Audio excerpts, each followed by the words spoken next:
42 సంవత్సరాల క్రితం విద్యార్థులకు సమున్నతమైనటువంటి అన్ని రకాల ఒక విద్యార్థిని అభివృద్ధి చేయడానికి అవసరమైనటువంటి సర్వోన్నతమైనటువంటి విద్యను అందించాలి అనేటువంటి సత్సంకల్పంతో సదుద్దేశంతో ఈ ప్రాంతంలో నోబెల్ కిడ్స్ పాఠశాలని స్థాపించినటువంటి స్వర్గీయ సుబ్బారావు గారు, వారికి నిరంతరం నిర్విరామంగా చేదోడు వాదులుగా ఉంటూ ఈ పాఠశాలను ఈ స్థాయికి అభివృద్ధి చేసినటువంటి మన రూపవతి గారు మరి ఏడు దశాబ్దాల క్రితమే ఈ గడ్డ మీద జన్మించి ఒక లక్ష్యంతో జన్మించడం జరిగింది. విద్యను అందరికీ అందించాలి, విద్యా బోధనే తన లక్ష్యంగా ఉండాలా, విద్యార్థుల సర్వతోముఖాభివృద్ధికి కృషి చేయాలా, అన్ని విధాలుగా విద్యార్థుల్ని అభివృద్ధి చేయాలనేటువంటి సత్సంకల్పంతో పుట్టినటువంటి మా సోదరులు, మేమిద్దరం ఒకే గ్రామానికి చెందిన వారు, భాస్కర్ రెడ్డి గారు. మరి 50 సంవత్సరాల పైన 1969లో నేను 2వ తరగతి చదువుతున్నాను. 1969లో మరి 1969లోనే విజయవాడలో మొగల్రాజపురంలో పాఠశాల స్థాపించి అంచెలంచెలుగా ఆ రోజు మొదట 30 మంది, ఆ తర్వాత 300 మంది, 30 మందితో పాఠశాల తెలుగు మీడియం ప్రారంభించి ఒక చిన్న బిల్డింగ్ లో ప్రారంభించి ఇవాళ మరి విజయవాడ అంతా కూడా విస్తరించి 7 శాఖలతో 3000 మంది విద్యార్థులతో దినదినాభివృద్ధి చెందినటువంటి సంస్థ నవోదయ సంస్థ. మరి ఈ 50 సంవత్సరాల పైన ఎంతమందో విద్యార్థులను తీర్చిదిద్ది వారు ఉన్నత విద్యను అభ్యసించడమే కాకుండా ప్రపంచంలో నలుమూలలా వారు స్థిరపడి ఉన్నటువంటి విద్యార్థులు ఉన్న సంస్థ మన నవోదయ విద్యా సంస్థ. మరి ఒక శుభ పరిణామంగా ఈ రెండు ఒక మహాశయంతో ఏర్పడినటువంటి 2 విద్యాలయాలను కనుక సంయుక్తంగా నిర్వహిస్తే మరిన్ని అద్భుత ఫలితాలు, మరింత ఉన్నతమైనటువంటి విద్య, మరింత క్వాలిటీ ఎడ్యుకేషన్ ఇవ్వచ్చు అనేటువంటి ఒక తపనతో ఈ 2 విద్యా సంస్థలు సంయుక్తంగా కలపటం, అదే ఇప్పుడు నిర్వహించడం జరుగుతూ ఉన్నది. మరి ఆ భాస్కర్ రెడ్డి గారు అట్లానే యంగర్ జనరేషన్ వాళ్ళందరూ కూడా టీచర్స్ ఫ్యామిలీయే. భాస్కర్ రెడ్డి గారి మదరు ఫాదర్ కూడా టీచర్సే. భాస్కర్ రెడ్డి గారి mother father teachers, Bhaskar Reddy గారి సంతానం మొత్తం కూడా టీచర్సే. అంటే భాస్కర్ రెడ్డి గారికి మరి 3లో 2 ఆడపిల్లలు, ఒక బాబు. బాబు చిన్నవాడు, బాబీ అని పిలుస్తారు అందరూ. మీకు శ్రీధర్ రెడ్డి అని తెలుసు, బాబీ అని పిలుస్తారు ఇంట్లో. మరి పెద్ద పాప టీచరు జడ్పీ హై స్కూల్లో, పెద్ద అల్లుడు టీచరు, అట్లానే 2వ పాప టీచరు, అట్లానే బాబు టీచరు. మరి అంతా కూడా టీచింగ్ కమ్యూనిటీనే.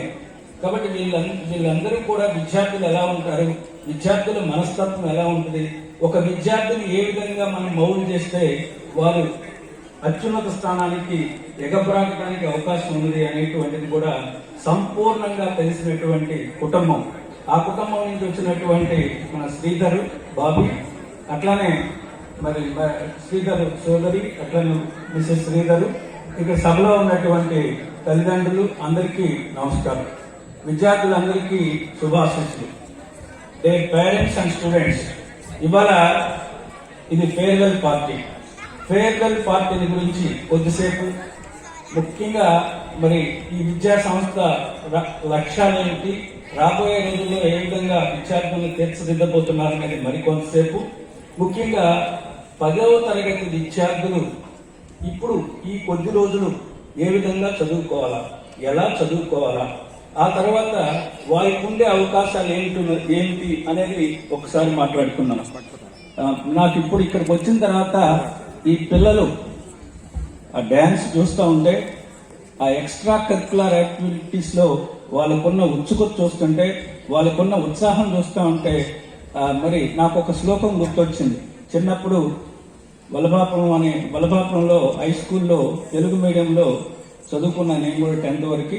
మరి అప్పుడు మా తెలుగు మాస్టర్ ఒక చెట్టు కిందకి తీసుకెళ్లి ఒక శ్లోకం వెల్లవేయించేవారు. ఈ పిల్లలను చూసిన తర్వాత ఆ శ్లోకం గుర్తుకొచ్చింది.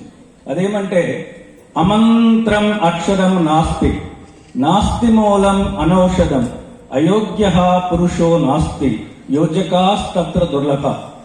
అందరూ విద్యార్థులు గుర్తుపెట్టుకోవాల్సినటువంటి శ్లోకం. విద్యార్థులే కాదు, పెద్దవారు కూడా గుర్తుపెట్టుకోవాల్సిన శ్లోకం. అమంత్రం అక్షరం నాస్తి. పవిత్రమైన మంత్రాన్ని తయారు చేయటానికి పనికిరాని అక్షరమే లేదట. అలానే నాస్తి మూలం అనౌషధం. ఈ సృష్టిలో 5,50,000 రకాల పుష్పించే మొక్కలు ఉన్నాయి. ప్రతి మొక్కలో కూడా అద్భుతమైనటువంటి ఔషధ గుణాలు ఉన్నాయి. అయితే నీకు నాకు తెలియకపోవచ్చు. నీకు నాకు ఏం తెలుసు అంటే, వేప మొక్క, తులసి ఇలాంటి మొక్కలు కొన్ని మాత్రమే తెలుసు మనకి. కానీ ప్రతి మొక్కలో కూడా ఔషధ గుణం, మందు విలువ కలిగి ఉన్నది. అట్లానే ప్రతి మొక్కలో మందు విలువలు ఎలా ఉన్నాయి, ప్రతి అక్షరం మంత్రం కంపోజ్ చేయడానికి ఎలా పనికొస్తుందో, అట్లానే అయోగ్య పురుషో నాస్తి. ఈ సృష్టిలో అయోగ్యులైన విద్యార్థులు ఎవరూ లేరు. ఈ సృష్టిలో తెలివి తక్కువైన విద్యార్థులు ఎవరూ లేరు. ప్రతి విద్యార్థిలో కూడా అమోఘమైన శక్తియుక్తులు, అపారమైన తెలివితేటలు, విశేషమైన ప్రజ్ఞా పాఠవాలు కలిగి ఉంటాయి. Every student has unlimited power of thinking. Every student can do wonders. Every child can do miracles in the days to come. Such a potential energy, such a capability that every child has. మరి అలాంటప్పుడు అదే బాగానే ఉంది sir. మరి ప్రతి విద్యార్థికి మరి 10 grade points out of 10 grade points ఈ సంవత్సరం మార్కులు అనుకోండి. ప్రతి విద్యార్థికి ప్రతి సబ్జెక్ట్ లో 100 మార్కులు ఎందుకు రావట్లేదు? కేవలం కొద్ది మంది విద్యార్థులకి ఎందుకు వస్తున్నాయి? మీరు చెప్పే సిద్ధాంతం ప్రకారం ప్రతి విద్యార్థి తెలియగలవాడైతే ప్రతి విద్యార్థికి రావాలి కదా అనే అనుమానం వస్తుంది మీకు. కరెక్ట్, మీకు రావటం అనుమానం కరెక్టే. కానీ రీజన్ ఎందుకు రావట్లేదు అంటే, రీజన్ ఏమిటి అంటే, యోజకాస్తత్ర దుర్లభ. అంటే ప్రతి విద్యార్థి తనలో ఉన్నటువంటి తెలివితేటల్ని అతను గుర్తించి ఆ తెలివితేటల్ని సక్రమమైనటువంటి మార్గంలో ఉపయోగించాల్సిన మార్గంలో ఉపయోగించడం అనేది చాలా కష్టమైన పని. కాబట్టి once you realise that you are intelligent, once you feel that you are intelligent, nobody can stop your success and you will never find the word impossible in your dictionary and you will make the word impossible as it's possible.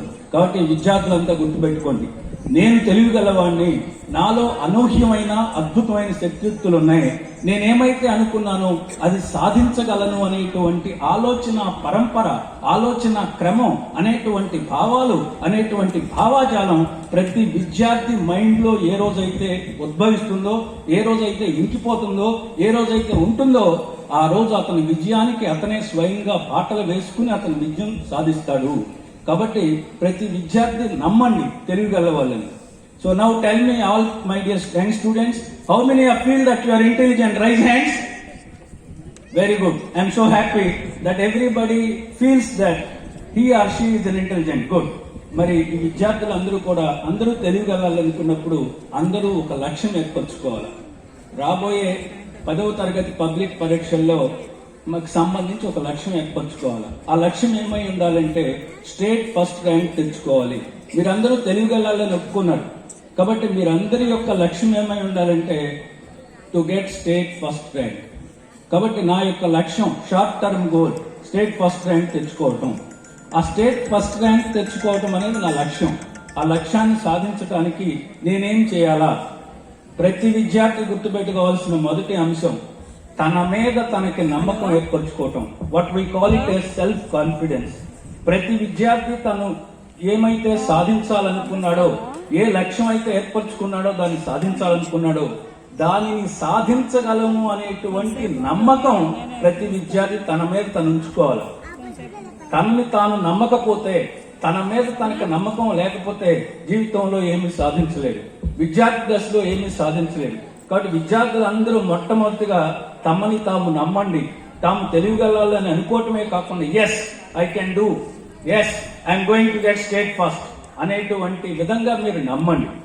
అలా నమ్మిన తర్వాత, అట్లా చరిత్ర చాలాసార్లు prove చేసింది మనకి. చిన్న వయసులో తండ్రిని కోల్పోయి చదువుకోవడానికి డబ్బులు లేక వారాలు చేసి చదువుకుని మెట్రికులేషన్ 2 సార్లు తప్పినతని యొక్క విగ్రహం ప్రపంచంలో నంబర్ 1 యూనివర్సిటీ, ప్రపంచంలో నంబర్ 1 యూనివర్సిటీ హార్వర్డ్ యూనివర్సిటీ యుఎస్ఏలో, ఆ హార్వర్డ్ యూనివర్సిటీలో ఆయన విగ్రహాన్ని పెట్టి philosopher, teacher, humanist and scientist అని రాసి గౌరవిస్తున్నారు. నేను అమెరికా సంయుక్త రాష్ట్రాల్లో హార్వర్డ్ యూనివర్సిటీలో ఆయన విగ్రహం చూసి చాలా గర్వపడ్డాను, చాలా సంతోషించాను యుఎస్ వెళ్ళినప్పుడు. ఆయన మరి చూడండి, చిన్నప్పుడు మెట్రికులేషన్ 2 సార్లు తప్పాడు, కానీ తన మీద తనకు నమ్మకం ఏర్పరచుకున్నాక ఆయన స్ప్రూ వ్యాధి నివారించడానికి అవసరమైన పోలిక్ ఆమ్లం కనుక్కున్నాడు. ఆ రోజుల్లో ప్లేగ్ వ్యాధి ఎక్కువగా ఉంటే ప్లేగ్ వ్యాధిని నివారించడానికి అవసరమైన యారోమైసిన్ కనుక్కున్నాడు. అట్లానే బోధకాలికి మందు కనుక్కున్నాడు. అట్లానే 10th క్లాస్ పిల్లలు చెప్పండి, living cells can utilise energy in which form? Living cells can utilise energy in which form? yes, come on, speak out. Living cells can utilize energy in which form? ATP. Who said ATP? Give him big hand. ఎవరు చెప్పారు ATP? అబ్బాయి నిలబడమను. Somebody has said right answer. Very good. The structure of that ATP was also discovered by this great fellow who failed matriculation twice. కాబట్టి ఒక విద్యార్థి తన మీద తనకి నమ్మకం ఏర్పరచుకున్నాక అద్భుతాలు సాధించగలడు. ఆ అబ్బాయి పేరు doctor Yellapragada Subbarao. Doctor Yellapragada Subbarao. Look at his life history. కాబట్టి ప్రియమైన విద్యార్థులారా, మీ మీద మీరు నమ్మకాన్ని ఏర్పరచుకోండి, లక్ష్యం ఏర్పరచుకున్న ఆ తర్వాత ఎప్పుడూ కూడా సానుకూలంగా ఆలోచించండి. మనం ఏమైతే అనుకున్నామో అది సాధించగలము అనేటువంటి ఆలోచన పరంపరని మెదడుకు తీసుకురండి. అందువల్లే ప్లీజ్ రిమెంబర్, అందువల్లే పాజిటివ్ గా థింక్ చేయండి అని డాక్టర్ అబ్దుల్ కలాం గారు ఎక్కడికి వెళ్ళినా విద్యార్థులు చెప్తా ఉండేవారు. అందువల్లే డాక్టర్ అబ్దుల్ కలాం గారు ఎక్కడికి వెళ్ళినా విద్యార్థులకు ఏం బోధిస్తూ ఉండేవాడంటే పాజిటివ్ థింకింగ్ డెవలప్ చేసుకోండి అని. అంతేకాకుండా అతని చివరి శ్వాస వరకు కూడా అదే బోధించాడు విద్యార్థులకి. మేఘాలయ యూనివర్సిటీలో చెప్తూ ప్రాణం విడిచాడు ఆయన. విద్యార్థులతో మాట్లాడుతూ ప్రాణాలు కోల్పోయాడు డాక్టర్ అబ్దుల్ కలాం గారు. అందుకని ఆయన ఎక్కడికి వెళ్ళిన విద్యార్థులతో ఏమనేవాడు అంటే, my dear young children, my dear young students, come on, dream, let those dreams transform into thoughts, let those thoughts come into the action, the future of this country yours, come on my dear young children అని చెప్తా ఉండేవాడు. పిల్లలారా, కళలు కనండి. ఆ కళల్ని సాకారం చేసుకోవటానికి ఆ కళల్లో వచ్చినటువంటి వాటిని ఆలోచన రూపంలోకి మార్చండి. ఆ ఆలోచనని కార్యరూపంలోకి మార్చండి. ఈ దేశ భవిష్యత్తుకి విధాతలు మీరే. ఈ దేశం సుభిక్షమైనటువంటి, మహోన్నతమైనటువంటి, భాగ్యవంతమైనటువంటి, అద్భుతమైనటువంటి దేశంగా మారబోతుంది. ఆ మారిన దేశానికి, దానికి నిర్మాణానికి కర్తలు మీరే. Come on my dear young children అని చెప్తా ఉండేవారు. అలా చెప్తూ ప్రాణం విడిచారు డాక్టర్ అబ్దుల్ కలాం. కాబట్టి ప్రతి విద్యార్థి కూడా సానుకూలంగా ఆలోచించాలి. థామస్ ఆల్వా ఎడిసన్ ఆ బల్బులో ఫిలమెంట్ గా ఏది కనుక్కోవాలి, ఏ లోహం ఫిలమెంట్ గా పనికొస్తుంది అన్నప్పుడు చాలా సార్లు ఫెయిల్ అయ్యాడు, కనుక్కోలే. అప్పుడు కొలీగ్స్ నవ్వుతా, ఎందుకయ్యా ఎడిసన్, సో వదిలేయది, అది నీ వల్ల కావట్లేదు కదా అని. అమెరికాలో మిషోరీ యూనివర్సిటీ మ్యూజియంలో ఆయన ఫిలమెంట్ గా కనుక్కోవటానికి ఎన్ని రకాల ప్రయోగాలు చేశాడు అవన్నీ ఆ మ్యూజియంలో పెట్టున్నాయి. మిషోరీ స్టేటు, మిషోరీ కొలంబియా యూనివర్సిటీలో. సో అవన్నీ మొదట ఏం చేశాడు, 2 ఏం చేశాడు, 3 ఏం చేశాడు, కొన్ని వందల సార్లు ఫెయిల్ అయ్యాడు. కొన్ని వందల సార్లు ఫెయిల్ అయినప్పుడు కొలీగ్స్ నవ్వి వదిలేయమన్నప్పుడు ఆయన ఏమన్నాడు తెలుసా? ఆయన ఏమన్నాడు, నేను ఫెయిల్ అవ్వలేదు అన్నాడు. బల్బు పెరగట్లేదు కదా అని వాళ్ళు అడిగారు. అప్పుడు ఆయన ఒక ప్రశ్న వేశాడు ఎడిసిన వాళ్ళని, ఏమయ్యా, నికిల్ అనే మెటలు దాంట్లో ఫిలమెంట్ గా పనికిరాదనే సత్యం మీకు తెలుసా అని అడిగాడు వాళ్ళు. మాకు తెలీదు అన్నారు. ఓరి పిచ్చోళ్ళారా, నికిల్ అనే లోహం దాంట్లో ఫిలమెంట్ గా పనికిరాదనే కొత్త విషయాన్ని నేను ఈ రోజు కనుక్కున్నా, పనికొచ్చేది రేపు కనుక్కుంటా అని. Ultimately he only discovered that tungsten as a filament in the bulb. Look at his way of thinking. అతని యొక్క ఆలోచన సరళ చూడండి. అపజయం నుంచి జయం వైపుకి వెళ్ళాడు. ఎప్పుడు కూడా డిస్కరేజ్ అవలా, ఎప్పుడు కూడా డిప్రెస్ అవలా, ఎప్పుడు కూడా స్ట్రెస్ కు లోనవలా. అతను ఒత్తిడికి లోనవలా, నిరాశకు లోనవలా, నిస్పృహకు లోనవలా, అపజయం నుంచి జయంకి వెళ్ళాడు. మీరు కూడా ఏదైనా ఒక సబ్జెక్ట్ లో ఒక వీకెండ్ లో మార్కులు తగ్గినప్పుడు నిరాశపడద్దు. Thanks god, this is not final exam. కొన్ని తప్పులు నేను చేశాను, ఇలాంటి ప్రశ్నలు ఫైనల్ ఎగ్జామ్ లో ఇస్తే ఆ తప్పులు నేను చేయను, ఆ విధంగా బెనిఫిట్ అయ్యాను అనే ఆలోచన తెచ్చుకోండి. That we call it as proactive thinking, possibility thinking అని పిలుస్తాం. అపజయం నుంచి జయం వైపుకి వెళ్ళటం. కాబట్టి ఇప్పుడు 10th క్లాస్ విద్యార్థులంతా కూడా లక్ష్యం ఒకటి ఏర్పరచుకున్నారు. ఆ లక్ష్యం ఏమిటి అంటే స్టేట్ ఫస్ట్ ర్యాంక్ తెచ్చుకోవటం. ఆ లక్ష్యాన్ని సాధించడానికి అవసరమైనటువంటి ఆత్మవిశ్వాసాన్ని పెంపొందించుకుంటూ ఉన్నారు. ఆత్మవిశ్వాసాన్ని మెండుగా తెచ్చుకుంటున్నారు. ఆ తర్వాత ఆత్మవిశ్వాసం ఏర్పరచుకున్న తర్వాత 10th క్లాస్ విద్యార్థులు సానుకూలంగా ఆలోచిస్తున్నారు. నేనేమైతే అనుకున్నాను అది సాధించగలిగినటువంటి ధైర్యం, అది సాధించగలిగినటువంటి శక్తి, అది సాధించగలిగినటువంటి సత్తా, అది సాధించగలిగినటువంటి తెలివితేటలు, అది సాధించగలిగినటువంటి ప్రజ్ఞాపాఠవాలు విశేషంగా అద్భుతంగా నాలో ఉన్నాయి, నాకు ఆ సత్తా ఉన్నది అనే ఆలోచన తెచ్చుకోవాలి. అందుకని always remember, a man is what his mind is. A mind is what he thinks. When you think positively, you can integrate massive amounts of information effortlessly into your brain. అంటే ఏమిటి? మనిషి అంటే ఎవరు? అతని మెదడు. అతని మెదడు కాదు, మైండ్. మనిషి అంటే ఎవరు? అతని మైండ్. మైండ్ అంటే ఎవరు చూడాల? ఆలోచన పరంపర. మైండ్ అంటే ఆలోచనల క్రమం, ఆలోచనల సరళి, ఆలోచనల మొత్తం కలిపి మైండ్ అంటారు. ఒక రోజుకి ఒక మనిషికి 60,000 ఆలోచనలు వస్తాయి. నిద్రపోయేటప్పుడు కానీ, కూర్చున్నప్పుడు కానీ, లేకపోతే మెలకుగా ఉన్నప్పుడు కానీ, క్లాస్ రూమ్లో కానీ రోజుకి 60,000 ఆలోచనలు వస్తాయి. అందుట్లో పనికొచ్చే ఆలోచనలు కొన్ని, పనికిరాని ఆలోచనలు కొన్ని. ఆ పనికిరాని ఆలోచనలు, అరే బాహుబలిలో ఎక్కడి నుంచి ఎక్కడికి దూకాడు, యూస్లెస్, అవి ఉపయోగం లేదు.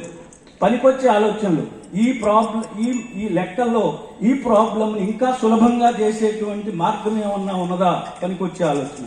కాబట్టి ఎప్పుడు కూడా లెర్న్, డీలెర్న్ అండ్ రీలెర్న్. నేర్చుకున్నదంతాలో కొంత పనికిరాంది ఉంటుంది, దాన్ని పక్కన పడేయండి. డీలెర్న్, కొత్తవి నేర్చుకోవడానికి అలవాటు పడండి ఈ ఆలోచన క్రమం నుంచి. కాబట్టి ఎప్పుడు కూడా పాజిటివ్గా థింక్ చేయండి. మీరు ఎప్పుడైతే పాజిటివ్గా థింక్ చేస్తారో ఎంతటి సమాచారాన్ని అయినా, చూసిందైనా, విన్నదైనా, చదివిందైనా మెదడు అతి సులభంగా గ్రహించి బలంగా ముద్రేస్తుంది మెదడు. మీరు పాజిటివ్గా చదివితే ఎంత సమాచారమైనా, 20-30 పేజీల సమాచారమైనా చాలా సులభంగా మెదడు ముద్రేసుకుని మెదడులో గుర్తుపెట్టుకుంటుంది, బలంగా గుర్తుపెట్టుకుంటుంది. ఆ క్వశ్చన్ చూడగానే పబ్లిక్ ఎగ్జామ్లో టక్ ఆ మెదడు చెప్తుంది, come on do it, right it అని చెప్తుంది, రాసేస్తారు. మీరు అనుకున్న ప్రశ్నలన్నిటికీ అద్భుతంగా సమాధానాలు రాస్తారు. You will get 100 out of 100 in every subject, so that you will get state rank. కాబట్టి మనలోనే ఉంటుంది, మనం ఏమవ్వాలి అనేది మనలోనే ఉంటుంది. అందువల్లే ఆల్వేస్ రిమెంబర్, నీ ఆలోచనలు గమనిస్తూ ఉండు, నీ ఆలోచనలే నీ మాటలు అవుతాయి. నీ మాటల్ని గమనిస్తూ ఉండు, నీ మాటలే నీ చేతలు అవుతాయి.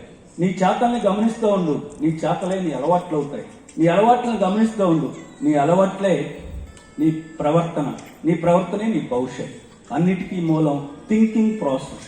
కాబట్టి ఎప్పుడు కూడా ఆలోచనలు సజావుగా రానివ్వండి, సకారాత్మకంగా రానివ్వండి. తర్వాత నెక్స్ట్ వన్ ప్లానింగ్. తర్వాత కావాల్సింది ప్రణాళిక. ఈ 27వ తేదీన మీరు పబ్లిక్ పరీక్షలు రాయిపోతా ఉన్నారు. ఈ 27వ తారీఖు వరకు ఆ తర్వాత ఎట్లా చదువుకోవాలా, ఎలా చదువుకోవాలా, ఏ సబ్జెక్ట్ ఎన్ని గంటలు చదవాలా అనేటువంటి విషయంలో your Sridhar sir, your Draupadi madam and all other respected faculty, well learn faculty will advise, will guide, will help you. ఈ విషయంలో టీచర్స్ హెల్ప్ చేస్తారు. మీరు ఈ కొద్ది రోజులు ఎలా చదువుకోవాలా, మరి ఏ సబ్జెక్ట్ ఎన్ని గంటలు చదువుకోవాలా అనేటువంటి విషయంలో వాళ్ళు హెల్ప్ చేస్తారు. ఆ ప్రణాళిక రచించిన తర్వాత మీరు చేయాల్సింది, వాళ్ళు గైడెన్స్ ఇస్తారు, ఇలా చదువుకోండిరా బాబు అని చెప్తారు. దాన్ని మీరు అమలు చేయాలి. ఈ అమలు చేయటం అనేది ఆసక్తితో అమలు చేయాలి. అమలు చేయటం అనేది ఉత్సాహంతో అమలు చేయాలి. ఇష్టపడి చదువుకోవాలి. ఇదేదో కష్టం అనుకుని చదువుకోవద్దు. మీరు మనస్ఫూర్తిగా, ఆనందంగా, హాయిగా, హుషారుగా, ఉల్లాసంగా, ఉత్సాహంగా, సంతోషంగా చదివిన రోజున మీ విజయాన్ని సృష్టిలో ఎవరూ ఆపలేరు. This is my piece of advice to all 10th class and 9th class students. ఇక నెక్స్ట్ పాయింట్. ఓకే, ఒక్కసారి నెక్స్ట్ పాయింట్. ఒకటి గుర్తుపెట్టుకోండి, కొంతమంది ఇక్కడ ఈ 10th క్లాస్ పిల్లలు నోబెల్ కిడ్స్ లో మరి హై స్కూల్ ని ఒక 5 years అవి ఒక 7 years నర్సరీ నుంచి ఉంటే, కొంతమంది నర్సరీ నుంచి 10th క్లాస్ వరకు ఇక్కడ చదువుకుని ఉంటారు. మరి ఒక్కసారి ఈ పాఠశాలని వదిలి వెళ్ళటం అంటే బాధేస్తుంది. అవునా? ఎంతమంది ఇక్కడ నర్సరీ నుంచి 10th క్లాస్ వరకు చదివారు? చేతులు ఎత్తండి. Very good, very good, very good number, very good number. Right, okay, దించండి. My dear young children, hello. మీకు అందరికీ సరోజినీ నాయుడు బ్యాంగిల్ సెల్లర్స్ అనే పోయం ఇంగ్లీష్ లో ఒకటి ఉంది. Bangle sellers are we who bear our shining loads to the temple pay, who will buy this delicate and rainbow tinted circles of light for their radiant daughters and wives అని సరోజినీ నాయుడు పద్యం ఉంది. మరి ఇప్పుడు ఉందో లేదో, మేము చదువుకునేటప్పుడు ఉండేది. అంటే 77లో ఈ పద్యం ఉండేది మేము 10th క్లాస్ చదివేటప్పుడు. బ్యాంగిల్ సెల్లర్స్ అని. రైట్. అయితే అక్కడ ఆవిడ చెప్తుంది, మరి మీ ఫేర్వెల్ పార్టీ కూడా ఒక వెడ్డింగ్ సెరమనీ లాంటిది. ఫేర్వెల్ పార్టీ అనేది వెడ్డింగ్ సెరమనీ లాంటిది. ఆ రోజు తల్లిదండ్రులు చాలా ఆనందంగా ఉంటారు, వాళ్ళ అమ్మాయికి వివాహం కాబోతుంది అని. 20 సంవత్సరాలు పెంచి పెద్ద చేసినటువంటి వాళ్ళ అమ్మాయి వివాహం కాబోతుంది, లైఫ్ లో సెటిల్ అవబోతుందని చాలా ఆనందంగా ఉంటారు ఒక పక్కని. ఇంకో పక్క ఏమవుతుందంటే 20 సంవత్సరాలు తమతో ఉన్నటువంటి వాళ్ళ పాప ఇంకో ఇంటికి వెళ్ళిపోతుంది, భర్త దగ్గరికి వెళ్ళిపోతుంది. సో కాబట్టి రేపటి నుంచి మనతో ఉండదు అనేటువంటి బాధ ఒకటి వస్తుంది. ఆ బాధనే అప్పగింతల రూపంలో చూస్తాం మనం. సో పెళ్లి సంతోషంగా జరుగుతుంది ఒక పక్కనేమో అప్పగింతల్లో దుఃఖం వచ్చి పొర్లిపోతా ఉంటుంది. సో ఇది కూడా ఫేర్వెల్ పార్టీ కూడా అలాంటిదే. ఒక పక్కన మీరు హైయర్ ఎడ్యుకేషన్కి వెళ్తున్నారు, కాలేజీకి వెళ్తున్నారు చదువుకోవటానికి. కాబట్టి ఒక పక్కన ఆనందం. మీ టీచర్స్ అందరికీ, మేడం రూపవతి గారికి కానీ శ్రీధర్కి కానీ చాలా ఆనందం. మన దగ్గర చదువుకున్న పిల్లలు ఇంటర్మీడియట్ చదువుకోతా ఉన్నారు. ఇంటర్మీడియట్ అనేది వాళ్ళ భవిష్యత్తు నిర్దేశిస్తుంది. అక్కడే వాళ్ళ గ్రూపులు డిసైడ్ చేయాలా. వాళ్ళు ఇంజనీర్ కావాలనుకుంటే ఎంపీసీ తీసుకుంటారు, డాక్టర్ కావాలనుకుంటే బైపీసీ తీసుకుంటారు, చార్టెడ్ అకౌంటెంట్ కావాలంటే ఎంబీసీ తీసుకుంటారు. మరి యూనియన్ పబ్లిక్ సర్వీస్ కమిషన్ పెట్టేటువంటి ఐఏఎస్ ఎంట్రన్స్ అంటాం దాన్ని. అవి రాయాలి అంటే ఏదన్నా ఆర్ట్స్ గ్రూప్ తీసుకుని మొప్పటి నుంచే ప్రాక్టీస్ చేస్తారు. ఇట్లా వాళ్ళ భవిష్యత్తు నిర్దేశించబడబోతుంది. కాబట్టి వీఆర్ సో హ్యాపీ అనుకుంటారు వాళ్ళు కూడా. కానీ అయ్యో ఆ పిల్లవాడిని ఈ 10 సంవత్సరాలు ఇట్లా చదువుకున్నాడు, ఇక్కడ అయ్యో వెళ్ళిపోయాడు అని బాధ వాళ్ళకు కూడా ఉంటుంది. కానీ but separation is inevitable. We are helpless. ఏదో ఒక రోజు మనం సపరేట్ అవ్వాల్సిందే, దాన్ని ఎవరూ ఆపలేదు. కాబట్టి this is a part of life, this is a game of life. ఏదో ఒక రోజు విడిపోవడం అనేది మన జీవితంలో ఒక అంశం. అది ఆ రకంగా తీసుకుని ఈ ఫేర్వెల్ పార్టీలో ఆనందాన్ని ఆస్వాదించండి. ఇంటర్మీడియట్ లో మాత్రం నేను చెప్తున్న ఇంటర్మీడియట్ పిల్లలు మీరు అడాల్సెంట్ స్టేజ్లోకి వస్తారు, ఉద్రేక స్వభావాలు అయి ఉంటారు. అమ్మాయిలు కానీ అబ్బాయిలు కానీ ఇంటర్మీడియట్కి వచ్చేటప్పుడు మీ ఎమోషన్స్ ని కంట్రోల్ చేసుకుంటూ, మీ భావోద్వేగాలని కంట్రోల్ చేసుకుంటూ, అంటే ఊరికే కోపం వస్తుంది.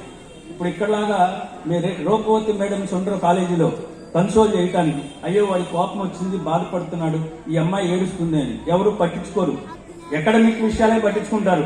నీకు మార్కులు వస్తున్నాయా రావట్లేదా, రాకపోతే ఎందుకు రావట్లేదు, come on tell me how do you get marks అని అట్లా అడుగుతారు. కానీ కొంచెం ఇక్కడ ఉన్నంత స్కూల్లో ఉన్నంత ప్రేమ, స్కూల్లో ఉన్నంత ఆప్యాయత, స్కూల్లో ఉన్నంత బుజ్జిగింపు, స్కూల్లో ఉన్నంత అటాచ్మెంట్ కాలేజీలో ఉండదు.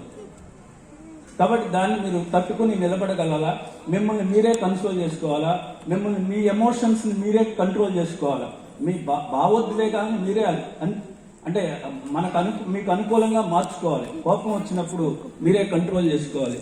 సో మాస్టర్ తిట్టాడు, లెక్చరర్ తిట్టాడు, ఎందుకు తిట్టాడు? నా కోసం మార్కులు రాలేదని. నేను నిరుత్సాహపడకూడదు, నిరాశపడకూడదు. 10th క్లాస్ కంటే పేరెంట్స్ ఒత్తిడి ఇంకెక్కువ ఉంటుంది ఇంటర్మీడియట్ పిల్లల మీద. ఆ పేరెంట్స్ ఎంతో డబ్బు ఖర్చు పెడతారు. ఎందుకనంటే ఈ ప్రపంచంలో మీరు విద్యార్థులు అత్యున్నత స్థానానికి వెళ్తే ఎక్కువగా సంతోషించేది మీ తల్లిదండ్రులే. మరి దానికోసం వాళ్ళు అప్పు చేసైనా లేకపోతే ఇంకా తాకట్టు పెట్టైనా డబ్బులు తెచ్చి మిమ్మల్ని చదివిస్తారు ఇంటర్మీడియట్.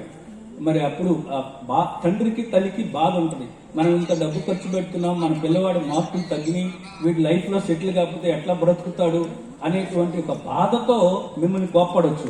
దాన్ని పాజిటివ్ గా తీసుకోండి. ఈ ప్రపంచం నా తల్లిదండ్రుల కంటే నన్ను ఇంకెవరు ఎక్కువ ఇష్టపడతారు, నా తల్లిదండ్రుల కంటే నన్ను ఎక్కువ ఎవరు ప్రేమిస్తారు, వాళ్ళు ఆ మాట మాత్రం మాట అనకూడదా, నేను వాళ్ళకి ఎదురు తిరగటం ఏమిటి, ఫోన్లే నెక్స్ట్ టైం తెచ్చుకుంటానమ్మా, నెక్స్ట్ టైం తెచ్చుకుంటాను డాడీ, డోంట్ వరీ, నీకెందుకు అనే విధంగా మీరు ట్యూన్ చేసుకోండి బ్రెయిన్ని. అంతేగాని ఒక ఫాదర్ వచ్చి కోప్పడగానే నీకు తెలుసు అని ఆ ఫాదర్ని ఎదురు తిరగొద్దు. లేదు ఏం మాట్లాడకుండా నన్ను టంటాడా అని దాని గురించే కోపంగా ఫాదర్ మీదకి వెళ్ళొద్దు. సో ఇంటర్నల్ గా ఆ టైంకి ఇంట్లో ఏం చేయలేకపోయినా మనసులో ఫాదర్ మీద కోపం తెచ్చుకోవద్దు.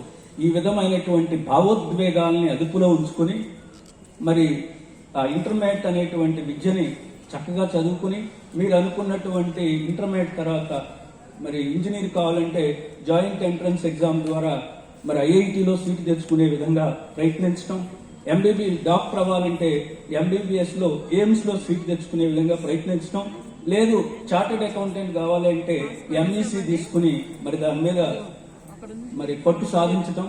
అట్లా మీకు ఏ రంగంలో ఇంట్రెస్ట్ ఉంటే ఆ రంగానికి అనుకూలంగా మీరు ప్రయత్నం చేసుకోండి. You will get what you want in your life.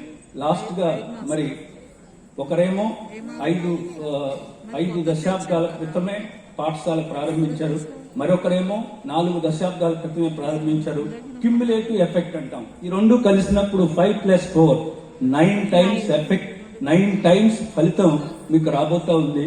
So కాబట్టి 5+4 దాన్ని సైన్స్ లో చెప్తాం, సినర్జిక్ ఎఫెక్ట్ అంటాం, క్యుములేటివ్ ఎఫెక్ట్ అంటాం, కంబైన్డ్ ఎఫెక్ట్ అంటాం. కాబట్టి వాళ్ళు సంయుక్తంగా మరి ఇక్కడ ఉన్నటువంటి 9th క్లాస్ విద్యార్థుల యొక్క భవిష్యత్తుని అద్భుతంగా తీర్చిదిద్దటానికి వాళ్ళు ప్రణాళికలు వేస్తూ మిమ్మల్ని నిరంతరం నిర్విరామంగా ఇష్టపడి కష్టపడేటట్టు చేసి మీరు అనుకున్న సాధించడానికి వాళ్ళు పూర్తిగా సహకరిస్తారు. నేను మరి ఎప్పటి నుంచో వారి ఇరువురిని చూస్తున్నా. ఇదే నోబుల్ కిడ్స్ లో దాదాపు నేను ఒక 6-7 ప్రోగ్రామ్స్ కెరియర్ గైడెన్స్ కి రావటం జరిగింది.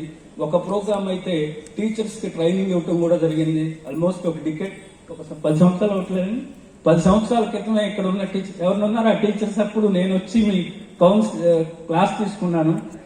So yes, that teacher is there, I don't know her name. ఎప్పుడో 10 సంవత్సరాల క్రితం, ఎస్ షీ ఈస్ దేర్. 10 సంవత్సరాల క్రితం ఇక్కడ very good, so many teachers. And thank you. When I came here, yes, hello, when I came here I recollected my memories. ఇక్కడికి రాగానే ఆ 10 సంవత్సరాల క్రితం ఆ టీచర్స్ కి how to understand the emotions of the children, how to make them under control అనేటువంటి topic మీద చెప్పడం జరిగింది 10 years క్రితం. ఆ తర్వాత ఒక 6 సార్లు ఎప్పుడో కెరీర్ గైడెన్స్ 6-7 సార్లు ఇక్కడికి వచ్చాను. అట్లా నేను నవోదయ స్కూల్లో కూడా చాలా సార్లు వెళ్ళాను. కాబట్టి ఇక్కడ ఒక సంపూర్ణ విశ్వాసంతో, నిండైన ఆత్మవిశ్వాసంతో I can assure you both the managements can do wonders for your kids, and I wish that your kids come up in the life with flying colors. I wish you all success. God bless you.